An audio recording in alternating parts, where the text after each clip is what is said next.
Hello students, this is chapter 2 history class 10th बेटा। इससे पहले हम इसके 3 पार्ट्स जो है कर चुके हैं। आज 4th पार्ट शुरू करना है हमें। हाउ पार्टिसिपेंट्स सा द मूवमेंट। जो इसके अंदर पार्टिसिपेंट्स थे वो इस मूवमेंट को किस नज़रिए से देख रहे थे, वो क्या चाहते थे, मूवमेंट में ज्वाइन क्यों हुए थे, उनके आइडल क्या थे, उनके अकॉर्डिंग जो मीन्स स्वराज का वो क्या था, वो ये क्या चाहते, वो कैसे देखते थे कि स्वराज का मतलब क्या है। अब देखिए, in the countryside rich peasant community like Patidars of Gujarat, Jats of Uttar Pradesh were active in the movement. अब कहता है कि अब जो रिच पीजेंट यानी जो किसान थे, जो रिच थे, पाटीदार जैसे गुजरात में, जाट उत्तर प्रदेश में, वो काफ़ी एक्टिवली पार्टिसिपेट कर रहे थे इस मूवमेंट में। Being producers of commercial crop, वो कमर्शियल क्रॉप को जो है उगाते थे, उनके प्रोड्यूसर थे। They were very hard hit by the trade depression falling prices. उनका जो है ट्रेड वो काफ़ी कठिनाई के दौर से गुजर रहा था। उनकी जो प्राइसेस हैं फसल की वो गिरती जा रही थी। As their cash income disappeared, उनकी जो कैश इनकम है वो ख़त्म होती जा रही थी, धीरे धीरे कम हो रही थी। And they found it impossible to pay the government revenue demand, इसलिए वो जो गवर्नमेंट रिवेन्यू यानी कि जो टैक्सेस उनके ऊपर लगाए जाते थे उसको फुलफिल नहीं कर पा रहे थे। And the refusal to the government to reduce the revenue demand lead to wide spread resentment. और जैसे गवर्नमेंट ने उनको ये बोला कि भाई हम जो है आपकी डिमांड को नहीं मानते हैं, जो उन्होंने रिवेन्यू को रिड्यूस करने की डिमांड रखी थी गवर्नमेंट को, उसको रिफ्यूज़ कर दिया जाता है। तो उनके अंदर वाइड स्प्रेड रिसेंटमेंट यानी काफ़ी गुस्सा होता है, काफ़ी उनके अंदर असंतोष होता है इस चीज़ को लेकर। These rich peasants become enthusiastic towards the civil disobedient movement, organizing their community and at time forcing reluctant members to participate in the boycott program। अब जो उन्होंने काफ़ी जो समुदाय थे उन्होंने बढ़ चढ़कर इसके अंदर पार्टिसिपेट किया और कई बार ऐसे मेंबर्स का भी उन्होंने बॉयकॉट किया जो कि इस तरह की इसमें मूवमेंट्स में शामिल नहीं होते थे, उनका भी बॉयकॉट उन्होंने किया। For them the fight for Swaraj was struggle against high revenue. अब अगर हम देखें तो यहाँ स्वराज का मतलब क्या निकल के आ रहा है कि ये तो अगेंस्ट किसके अगेंस्ट थे, हाई रेवेन्यू के।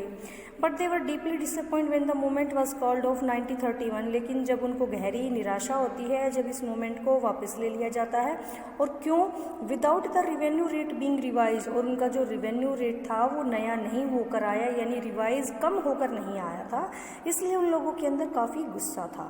सो when the movement was restarted in 1932 many of them refuse to participate. जब ये दोबारा शुरू किया गया इसलिए लोग जो है इसके अंदर पार्टिसिपेट लोगों ने नहीं किया। जो रिच पीजेंट पहले बड़े उत्साह के साथ इन लोगों ने पार्टिसिपेट किया था, अब नहीं किया इन्होंने, क्योंकि जब पहली बार इन्होंने काफ़ी बढ़ चढ़ कर पार्टिसिपेट किया तो क्या रहा, उनको कुछ रिजल्ट मिला नहीं इस चीज़ का।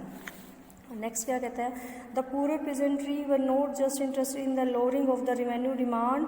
जो अब गरीब किसान हैं उनकी बात कर लेते हैं कि ना तो सिर्फ वो रिवेन्यू जो है उनका कम करवाना चाहते थे, कम डिमांड उनकी थी। Many of them were small tenants cultivating land they had rented from landlord. उनमें से बहुत सारे टीनेंट्स यानी पाटीदार, पट्टेदार जिसको कहते हैं, कि जो किराए पर ज़मीन लेते थे लैंडलॉर्ड से, वो अपना जो उसके ऊपर खेती करते थे। As the depression continued and cash income dwindled, अब उनकी भी जो कैश इनकम है वो ख़त्म होती जा रही थी, डिप्रेशन यानी मंदी के कारण। Small tenants found it difficulty to pay their rent, अब जो छोटे छोटे पट्टीदार थे जिन्होंने अपनी ज़मीनें किराए पर ले रखी थी तो वो उनका रेंट वो नहीं पे कर पा रही थी। They wanted to unpaid rent to the landlord to be remitted, अब वो चाहते थे कि उनका जो रेंट है वो लैंडलॉर्ड रिमिट यानी माफ़ कर दें। They joined a variety of radical movement often led by the socialist communist, काफ़ी मूवमेंट्स में उन्होंने पार्टिसिपेट किया। Appearance of raising issue that might upset the rich peasant and landlord. Congress was unwillingly to support no rent campaign in most places. अब जो कांग्रेस है वो इस चीज़ का सपोर्ट या समर्थन नहीं कर रही थी जो नो रेंट कैंपेन चलाए जा रहे थे। क्यों? क्योंकि अगर वो ऐसा करती तो जो रिच पीजेंट और लैंडलॉर्ड है वो कहीं ना कहीं उनसे खफा हो जाते, उनसे नाराज़ हो जाते। अब वो उनको भी नाराज़ नहीं करना चाहते थे। So the relationship between the poor peasant and the Congress remain uncertain. इसलिए गरीब किसानों के साथ कांग्रेस का जो साथ था वो अनसर्टेन यानी अनिश्चित ही रहा, ज़्यादा बढ़िया नहीं रहा, क्योंकि जो कांग्रेस था वो किसको सपोर्ट कर रहा था, रिच पीजेंट को, इसलिए उन्होंने गरीब किसानों का साथ नहीं दिया। अब नेक्स्ट देखते हैं बिजनेस क्लासेज, इसके बारे में कैसे देखते थे, उन्होंने इस मूवमेंट में कैसे पार्टिसिपेट किया। During the first world war Indian merchant industries had made huge profit and become powerful. जब फर्स्ट वर्ल्ड वॉर होता है तो जो इंडिया की इंडस्ट्रीज मर्चेंट हैं उनको काफ़ी प्रॉफिट होता है और वो काफ़ी पावरफुल भी हो जाते हैं। अब वो अपने बिजनेस को एक्सपेंड करना चाहते हैं और वो चाहते हैं कि जो कॉलोनियल पॉलिसीज़ हैं उनको किसी तरह की रिस्ट्रिक्टेड ना लगाए, उनके बीच में कोई भी गति अवरोध ना पैदा करे जो भी वो बिजनेस एक्टिविटी करते हैं। अब वो कुछ फ्रीडम चाहते थे, ज़्यादा freedom. They wanted protection against import of foreign goods. अब वो जो है जो फॉरेन गुड्स का इम्पोर्ट होता था उनसे भी क्या चाहते थे, प्रोटेक्शन की वो कम किया जाए। इसके लिए वो क्या डिमांड रखते थे कि रुपी स्टर्लिंग फॉरेन एक्सचेंज रेशियो, जो फॉरेन एक्सचेंज रेशियो यानी कि कितने रुपए के बदले में स्टर्लिंग जो आपस में एक्सचेंज होता है बेटा, उसको बोला है इसने। आजकल ये सब डॉलर में होता है, पहले स्टर्लिंग में था, तो इस रेशियो को भी वो कम करवाना चाहते थे ताकि ये कम हो जाए तो अपने आप जो है इम्पोर्ट्स जो होते थे वो कम हो जाएंगे। अब इसके लिए उन्होंने जो है बिजनेस इंटरेस्ट अपने इंटरेस्ट के लिए यानी फ़ायदे के लिए कुछ ऑर्गेनाइजेशन भी बनाए। 1920 में उन्होंने सेटअप करने शुरू किए। तो इसी में एक 1927 में एक फिक्की, क्या फुल फॉर्म है, federation of the Indian chamber of commerce and industries. FICCI को उन्होंने क्या किया, ऑर्गेनाइज किया, बनाया 1927 में। और ये किसके लिए काम करता था, ये इनके बिजनेस इंटरेस्ट के लिए, फ़ायदे के लिए बिजनेसमैन ने बनाया था। तो इसको जो बनाने वाले थे वो कौन थे बेटा, पुरुषोत्तम दास ठाकुरदास, प्रोमिनेंट इंडस्ट्रियलिस्ट थे Purushottam Das Thakurdas, GD Birla. And industrial attack colonial control over the Indian economy, support the civil disobedience. अब इन्होंने सिविल डिसओबीडेंस को सपोर्ट किया और ये चाहते थे कि जो इंडियन इकोनॉमी है उसके अंदर जो कॉलोनियल हैं वो इसके बीच में ना आए, जो भी वो अपना बिजनेस करते हैं वो उनको बीच में नहीं आए, या उनकी जो पॉलिसी है वो उनको रिस्ट्रिक्शन ना लगाएं।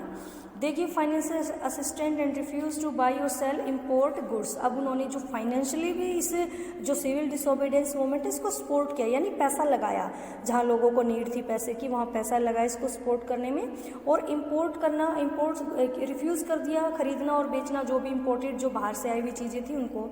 Most businessman come to see swaraj as a time when colonial restriction on business would no longer exist and trade and industry would flourish without a constraints. अब कहता है कि अगर बिजनेसमैन के नज़रिए से देखें तो उनका मतलब स्वराज से क्या था कि जब उनके किसी भी ट्रेड के ऊपर, बिजनेस के ऊपर कोई रिस्ट्रिक्शन नहीं रहेंगी और उनका जो ट्रेड है, इंडस्ट्री है, वो फ्लोरिश यानी फलेगी फूलेगी बगैर किसी बाधा के, अवरोध के।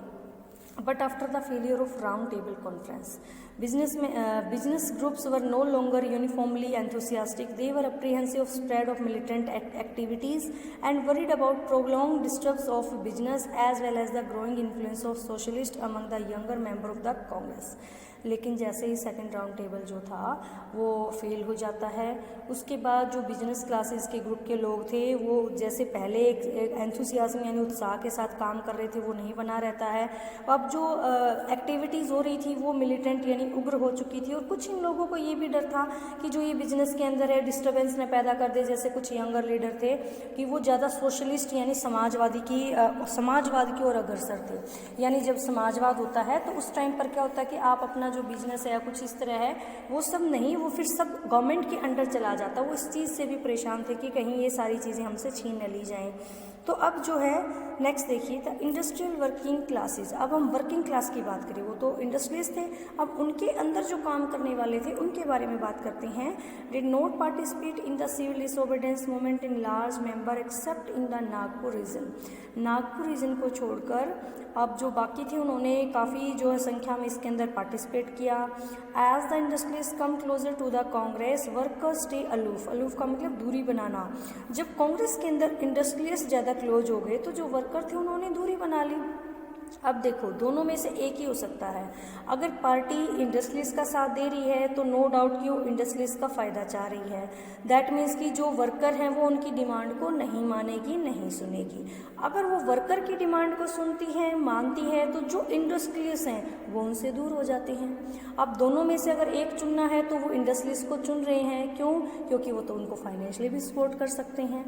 But in spite of that some worker did participate in civil disobedience movement, selectively adopting some of the idea of Gandhian program like boycott of foreign goods as part of their own movements against low wages and poor working condition। बावजूद इसके भी बहुत सारे जो worker हैं उन्होंने participate किया, और उनका जो पार्टिसिपेट का जो मेन था वो था कि बायकॉट किया उन्होंने, और जो उनकी जो कंडीशंस थी, लो वेजेस, उनको कम सैलरी देना, पुअर वर्किंग कंडीशन, इनके खिलाफ उन्होंने मूवमेंट में पार्टिसिपेट किया।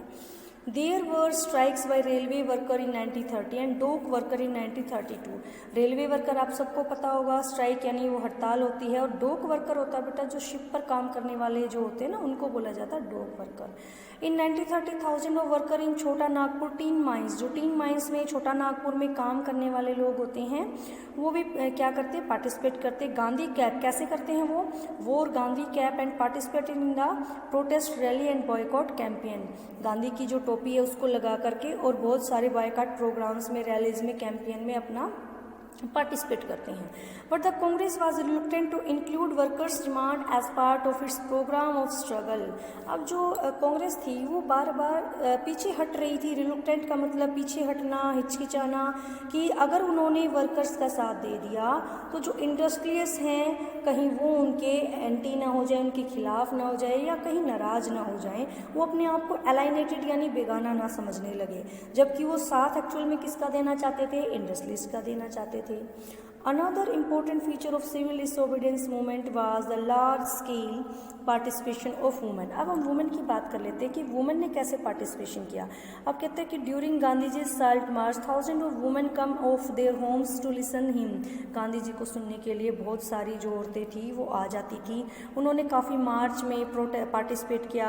उन्होंने मैन्युफैक्चर साल्ट भी मैन्युफैक्चर किया।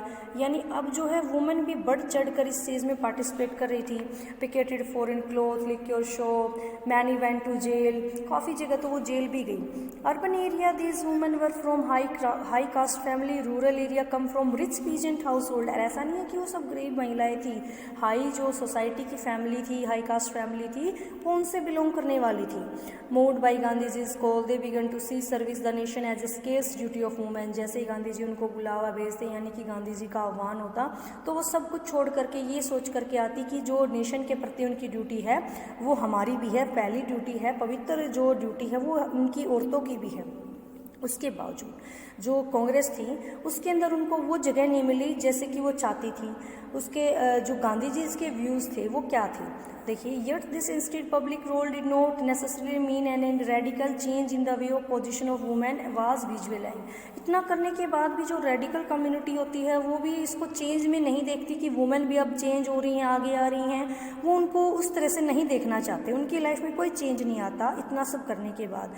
इवन गांधी जी भी क्या कहते हैं कि ये वुमेन की ड्यूटी है, women to look after home and hearth, यानी घर और चूल्हा, हर्थ होता है चूल्हा चौका, घर और चूल्हा चौका संभाले। बी गुड मदर, अच्छी माँ बने, एंड गुड वाइफ यानी कि अच्छी पत्नी बने। ये महात्मा गांधी के विचार थे। And for a long time the Congress was reluctant to allow women to hold any position. और जो कांग्रेस थी वो लंबे समय तक महिलाओं को कोई भी पोजीशन देने से पीछे हटती रही। Of authority within organization it was keen only on their symbolic presence. वो सिर्फ ये तो चाहते थे कि बस इनकी प्रेजेंस तो बनी रही, लेकिन उनको कोई अथॉरिटी नहीं देना चाहते थे।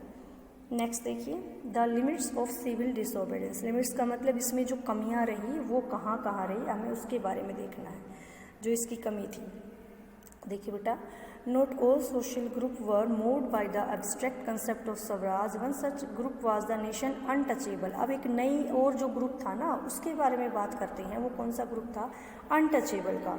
Who from around in 1930s, जो मतलब अपने आप को इकट्ठा करता है और अपने आप को किस में कन्वर्ट करता है, दलित और ओप्रेस्ड, वो सब अपने आप को दलित या ओप्रेस्ड कहना शुरू कर देते हैं। For long the Congress had ignored the Dalit, लंबे टाइम तक कांग्रेस ने इनको भी क्या किया, इग्नोर किया।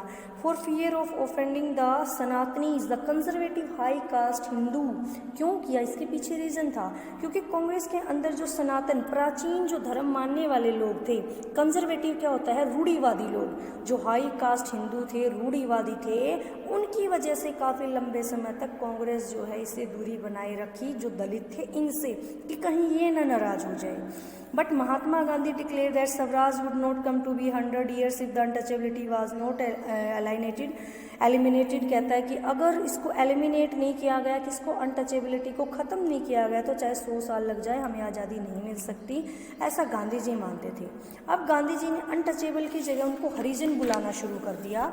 हरिजन का मतलब उन्होंने बताया चिल्ड्रन ऑफ गॉड, भगवान के बच्चे जो होते हैं उनको ये बोलना शुरू कर दिया। Organize satyagraha to secure them entry into temple, अब कई सारे सत्याग्रह उन्होंने शुरू कर दिए, जैसे टेम्पल में पब्लिक वेल्थ तक उनकी पहुंच, स्कूल, रोड, अब कई सारी चीज़ें ऐसी करनी शुरू कर दी सत्याग्रह के जरिए, ताकि वो भी जो है आगे आए, उनके लिए जो अनटचेबिलिटी की भावना है ऊंची कास्ट के लोगों में वो ख़त्म हो जाए। He himself clean toilet of to dignity the work of the bhangi, भैंगी होता स्वीपर, उन्होंने कई बार खुद से टॉयलेट साफ करके दिखाया कि काम की डिग्निटी होती है, कोई काम छोटा बड़ा नहीं होता है। और उन्होंने कहा कि जो हाई कास्ट के, अपर कास्ट के लोग अपने हार्ट को चेंज करें और इस अनटचेबिलिटी के पाप से, सिन होता है पाप, इसके पाप से बचें।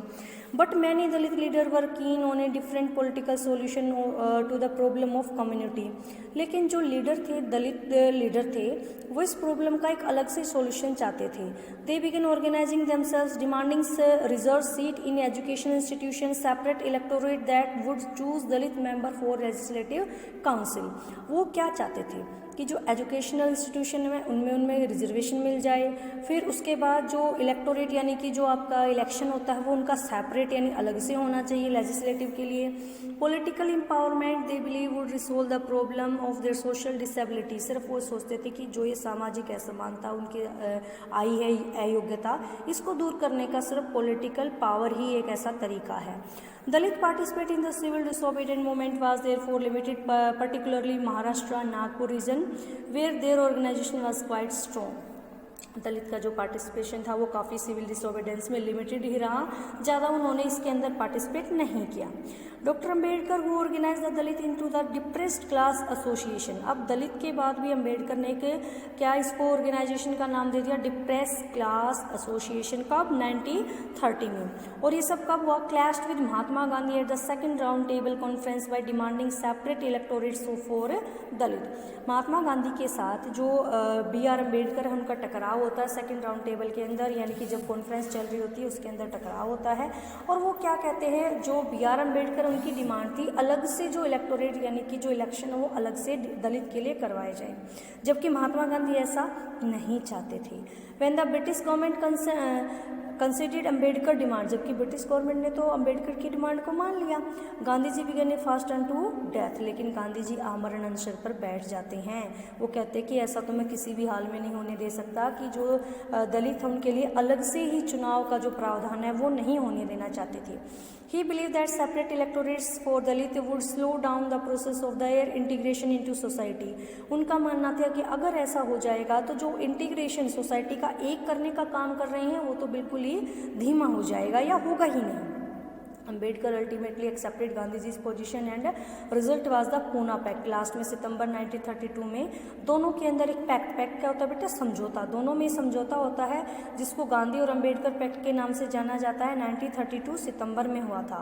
इट गया द डिप्रेस्ड क्लास, अब डिप्रेस्ड क्लास जो इसको बाद में, अब इसका क्या नाम है, अब इसका नाम है शेड्यूल कास्ट। इस डिप्रेस्ड का नाम बदल करके क्या दे दिया है, शेड्यूल कास्ट, जिसको आप SC भी बोलते हैं। Reserve seat in provisional and central legislative council, अब इनकी जो सीटें थी ना वो अलग से इलेक्शन कराने की बजाय जो जनरल इलेक्शन था उसी के अंदर इनकी सीटों को रिजर्वेशन दे दिया गया, सेंट्रल और दूसरा प्रोविजनल, यानी सेंटर की गवर्नमेंट बनेगी तब भी रिजर्वेशन दे दिया, स्टेट की बनेगी तब भी दे दिया। द दलित, अब यही पैक्ट था बेटा जो पूना पैक्ट के नाम से जाना जाता है, यही पैक्ट, यही समझौता था। The Dalit movement however continue to be apprehensive of the Congress national movement, जो दलित मूवमेंट अभी भी जो था वो अभी भी कांग्रेस से कंटिन्यू नहीं कर पा रहे थे। कांग्रेस के अंदर खुद को ऐसा लग रहा था उनको कि जैसे कांग्रेस उनका साथ नहीं दे रही है, अभी भी वो पीछे ही थे, खुल करके उनका साथ नहीं दे रहे थे। Some of the Muslim political organization in India were also lukewarm in their response to the civil disobedience movement. अब जो है कुछ मुस्लिम पॉलिटिकल ऑर्गेनाइजेशन थे जो अपने आप को सिविल डिसोबीडियंस से अभी तक भी पीछे लिए रखे थे, खास रिस्पॉन्स नहीं कर रहे थे, पार्टिसिपेट नहीं कर रहे थे। After the decline of non cooperation Khilafat movement a large section of Muslim felt alienated from the Congress. जैसे non cooperation Khilafat movement fail हो गया था तो इसलिए जो मुस्लिम हैं अब वो अपने आप को कांग्रेस से कुछ अलग थलग महसूस कर रहे थे कि हम जो है कांग्रेस के अंदर एडजस्ट नहीं हो सकते हैं या इनकी जो विचार है वो हमसे नहीं मिलते। From mid 1920s the Congress come to be more visible associated with openly Hindu religion nationalist group like the Hindu Mahasabha. और इनके जो विचार हैं कांग्रेस के वो ओपनली होकर आ जाते हैं जब उन्होंने हिंदू महासभा का गठन कर दिया। तो दैट मीन्स कि क्लियर हो जाता कि भाई ये तो हिंदुओं के साथ जा रहे हैं, मुसलमानों के लिए कोई जगह नहीं है। As relation between Hindu-Muslim worsened, each community organized religious procession with militant favor, provoking Hindu-Muslim community clashes, riot in various cities। और जो उस टाइम पर जो है अपने रिलीजन को दिखाने के लिए बहुत सारी जगह पर ये क्या करते हैं, धार्मिक जुलूस वगैरह निकालते हैं, बढ़ चढ़कर एक दूसरे से मतलब एक दूसरे को दिखाने के लिए कि उनका जो ये क्या बोलते हैं इसको, उनका ये जो रिलीजन है वो एक दूसरे से कैसे है, आगे है या बड़ा है, कुछ इस तरह से दिखाने के लिए। तो इसको लेकर के कई जगह जो कम्युनल राइट यानी कि दंगे भी हो जाते हैं संप्रदाय के नाम पर, कई जगह पर जो दंगे भड़क जाते हैं, सिटीज़ में भी होते हैं, टाउन्स में भी होते हैं। Every right depend the distance between two community, depend यानी कि गहरा होता जाता है। हर राइट या दंगे के बाद जो उनका आपस में जो रिश्ता है हिंदू और मुसलमानों का और भी ज़्यादा दूर होता जाता है। The Congress and the Muslim league made effort to rejuvenate an alliance. अब एक बार फिर से कोशिश की जाती है दोनों को एक साथ लाने की, अलायंस यानी एक बार फिर से गठबंधन में करने की कि किसी तरह हम दोनों साथ आ जाए, और ये कोशिश होती है 1927 में। अब क्वेश्चन होता है रिप्रेजेंटेशन को लेकर कि जो असेंबली में फ्यूचर में जो इलेक्शन है उसकी रिप्रेजेंटेशन कौन करेगा। इनमें से भी एक लीडर होता है मोहम्मद अली जिन्ना। मोहम्मद अली जिन्ना जो मुस्लिम लीडर है, काफ़ी प्रोमिनेंट लीडर है, was willing to give up the demand for separate electorates. अब ये भी जो है सेपरेट इलेक्टोरेट्स यानी डिमांड रख रहे हैं, हमें भी क्या चाहिए, अलग से जो इलेक्शन है वो हम भी अलग से इलेक्शन की डिमांड को लेकर ये मुस्लिम जो है अड़े हुए हैं, चाहते हैं। लेकिन कहते हैं कि हम छोड़ देंगे अपनी जो अलग से इलेक्शन की डिमांड उसको हम छोड़ देंगे। तो उसके बदले वो क्या चाहते हैं, a Muslim were assured reserve seat in the central assembly and representation in the proportion to population in the Muslim dominant provinces like Bengal, Punjab. अब कहते हैं कि सेंट्रल असेंबली में इनको रिजर्वेशन दिया जाए, और दूसरा जहाँ पर मुस्लिम ज़्यादा हैं वहाँ पर जो है इनकी रिप्रेजेंटेशन इन्हीं को दिया जाए, जो मुस्लिम इलाके हैं जहाँ पर मुसलमान ज़्यादा रहते हैं। और इसने 2 स्टेट के नाम भी, प्रोविनेंसी जो उस समय बोलते थे, प्रोविनेंसीज के नाम बताए, बंगाल और पंजाब के। नेक्स्ट देखिए बेटा, 2 प्रोविनेंसी कौन सी बताई हैं, बंगाल और Punjab. Negotiation over the question of representation continue, but all hope resolution the issue at the All Party Conference 1928। अब इस रिप्रेजेंटेशन के क्वेश्चन पर अभी भी नेगोशिएशन चल रही है, बातचीत चल रही है कि कौन जो है इसको रिप्रेजेंट करेगा, और ये सारी की सारी जो संभावनाएं हैं कि किस तरह इसका कोई रिजल्ट निकले, इसका कोई नतीजा आए कि इसको ख़त्म किया जा सके, रिसोल्व किया जा सके। तो ये भी सब खत्म हो जाता है 1928 में, जब एम आर जायकर जो है कांग्रेस के leader of the Hindu Mahasabha strongly oppose effort at compromise. जब एम आर जायकर जो होते हैं कि वो खुलेआम जो इसकी जो प्रयास किए जा रहे हैं हिंदू महासभा के जरिए, खुलेआम बोलते हैं इस तरह के जितने भी बीच में समझौते होने की संभावना थी वो सारी ख़त्म हो जाती हैं, कि जो आपस में एक दूसरे को एक करने का काम करने की कोशिश चल रही थी हिंदू और मुसलमानों को, तो उनका एम आर जायकर के अपोज के बाद अब वो भी सारा ख़त्म हो जाता है कि वो कभी एक नहीं हो सकते, कौन, हिंदू और मुसलमान। अब कहता है कि when the civil disobedience movement started there was this the atmosphere of suspicion distrust between communities.